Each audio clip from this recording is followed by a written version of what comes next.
السلام علیکم ناظرین، آج ہم بات کریں گے کہ لوگوں کے گھروں سے تعویذ ملتے ہیں یا کوئی جادو کی کوئی چیزیں، کوئی بالوں کے گچھے یا کوئی موم کا پتلا، کوئی گڑیا، کوئی لیمو سوئیاں لگے یا ہانڈی یا ہڈی کے ٹکڑے، کچھ بھی چیزیں ملتی ہیں تو ان کا لوگ کیا کرتے ہیں، جلا دیتے ہیں۔ آج صبح ہی میرے ایک دوست ہیں بڑے قریبی، تو ان کا فون آیا تو ان کے گھر میں واش روم میں جہاں پہ ٹوتھ برش وغیرہ ہوتے ہیں اس کے اندر کوئی تعویذ پڑا تھا، تو ان کے بچوں کے ہاتھ لگا۔ تو وہ جو میرے دوست تھے انہوں نے کیا کیا کہ باہر، گھر سے باہر آیا تو ان کے کوئی دوست بیٹھ کے حقہ پی رہے تھے، تو انہوں نے اس کے اندر ڈال دیا کہ اس کو جلا دیا۔ اب ان کے گھر میں معاملات خراب ہو گئے۔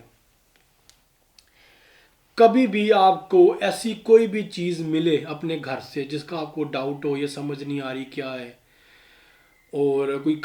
کاغذ کے ٹکڑے ہوں، تعویذ ہوں، بالوں کے گچھے ہوں، سے کے کنڈے ہوں، مٹی ہو،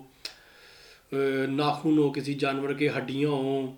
لیمو ہو جس میں سوئیاں لگی ہو، کوئی بھی ایسی چیز ملے آپ کو اپنے گھر کے اندر سے یا گھر کی دہلیز سے،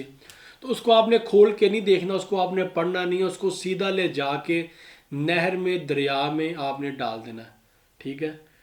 یا سمندر ہے آپ کے گھر کے پاس، جو بھی آپ نے فوراً اس کو ڈالنا ہے۔ سب سے پہلے فرسٹ پریورٹی پہ آپ نے یہ کام کرنا ہے، اس کے علاوہ آپ نے کچھ نہیں کرنا۔ اگر تو آپ اس کو جلاتے ہیں یا فلش میں اس کو آپ ڈم کر دیتے ہیں تو آپ سمجھ لیں آپ نے جادو کرنے والوں کے لیے سونے پہ سہاگا کر دیا، آپ نے ان کو 100 گنا سے 1000 گنا کی طاقت دے دیا۔